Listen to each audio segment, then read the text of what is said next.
Binbir Gece Masalları 692. Gece.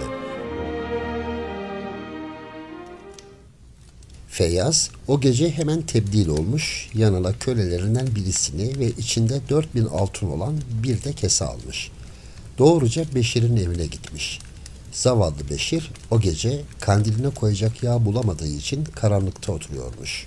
Feyyaz evin yanına geldiği zaman kölesinden altın kesesini almış. Ona orada beklemesini söylemiş ve doğruca Beşir'in kapısına varmış. Biraz sonra kapı açılmış ve Beşir eşikte görünmüş. Feyyaz elindeki altın kesesini ona vererek "Ey Beşir, sen bu keseyi al, senin ihtiyacını karşılar" demiş ve kendisini belli etmeden oraya geldiği gibi gitmiş. Beşir elindeki kesenin ağırlığından içinde bir hayli altın olduğunu anlayınca Cenab-ı Hakk'a şükretmiş. Doğruca karısının yanına gitmiş. Fakat kandillerinde yağ olmadığı için bunun ne olduğunu gün ağarıncaya kadar anlayamamış. Sabah olup da 4000 altın sayınca karısına "Allahu Teala Hazretleri Hızır ile imdadımıza yetişti" demiş. O gece de doğruca halifenin meclisine gitmiş. Halife Beşir'i aralarında görünce "Sen nerelerdeydin?" diye sormuş. O da halini anlatmış. Gece kendisine gelen adamdan bahsetmiş ve adını vermediğini de söylemiş. Bunun üzerine halife, "Keşke onun adını öğrenseydin de kendisine tarafımızdan yardım yapılsaydı" demiş. Bundan sonra da Beşir'i Feyyaz'ın valilik yaptığı ülkeye vali nasip etmiş. 693. Gece. Beşir, halifenin emrine uyarak hemen yol hazırlıklarına başlamış ve bir sabah erkenden yola revan olmuş.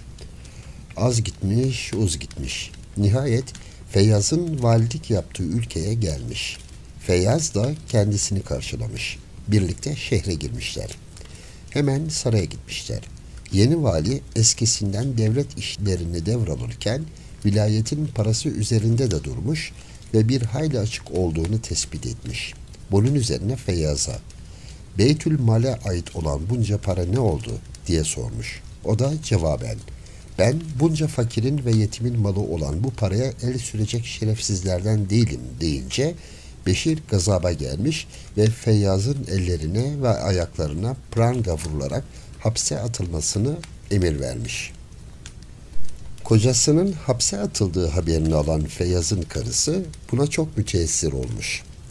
Hemen cariyesinden en akıllısını çağırmış, ona "Var git, Vali Beşir sarayından çıkarken, ey efendi, senin Feyyaz'a yaptığın bu hareket Allah'tan reva mıdır diye sor" demiş. Cariye de hanımının dediği gibi yapmış. Beşir bu sözlerden cariyenin neyi kastettiğini anlamış ve ağlamaya başlamış. Ah ve figan ederek hemen vilayetin en ileri gelenlerini bir araya toplamış. Hep birlikte hapishaneye varmışlar. Beşir kendi elleri ile Feyyaz'ın ayaklarındaki zincirleri kendi ayaklarına takmaya uğraşırken demiş ki "Sana yaptığım kötülüğün cezası aynen kendime gelsin diye bu zincirleri ayaklarıma bağlıyorum." Bu söz üzerine Feyyaz Beşir'in ayaklarına kapanmış, zincirleri çözmüş, hapishaneden birlikte çıkmışlar, doğruca Beşir'in konağına gitmişler. Feyyaz orada yeni validen başının çaresine bakmak için müsaade istemiş. Lakin Beşir buna müsaade etmemiş. Feyyaz'ı hamama sokmuş, hizmetini de bizzat kendisi görmüş. Hamamdan çıktıkları zaman Beşir, Feyyaz'a eskisinden de çok mal ve para ihsan etmiş ve evine göndermiş. Arkasından da kendisi gitmiş. Feyyaz, valinin kendisini ziyarete geldiğini görünce çok ikram etmiş. Vali Beşir evin hanımıyla konuşmak istemiş. Hanım gelince ona demiş ki "Ben hayatımda en büyük kötülüklerden birisini yaptım. Size çok mahcubum. Beni affediniz" demiş. 694. Gece. Şehrazat bu hikayeyi bitirdikten sonra bir yenisine başlamış. Demiş ki, rivayet edilir ki Hişam bin Abdülmelik devrinde ilmi ve fazlı ile tanınmış Yunus adında bir zat varmış. Bu zat günlerden bir gün cariyesini ve adamlarını alarak Şam şehrine gitmek üzere yola revan olmuş. Uzun bir yolculuktan sonra her tarafı gayet yeşil bir göl kenarına gelmiş.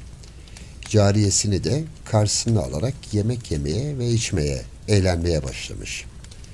Gün kavuşmak üzereyken kır bir ata binmiş, yanında 2 adamı olan gayet yakışıklı bir delikanlı gelmiş. Kendisini bir gecelik misafir etmesini söylemiş. Yunus da ona buyur demiş. Çadırını almış, yemek, içki ikram etmiş. Eğlenmeye başlamışlar.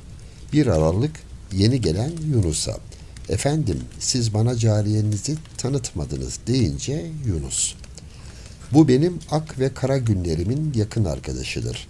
Ondan hiçbir surette vazgeçemem. Zira o benim yanımdayken gözyaşlarım dahi bana ıstırap vermez," demiş. Sonra da cariyesine birkaç şiir söyletmiş. Bunu çok beğenen misafir Yunus'a niçin yola çıktığını sorunca Yunus da cariyesini satmak mecburiyetinde kaldığını, mali durumunun çok bozulduğunu, bu seyahati bunun için ihtiyar ettiğini anlatmış.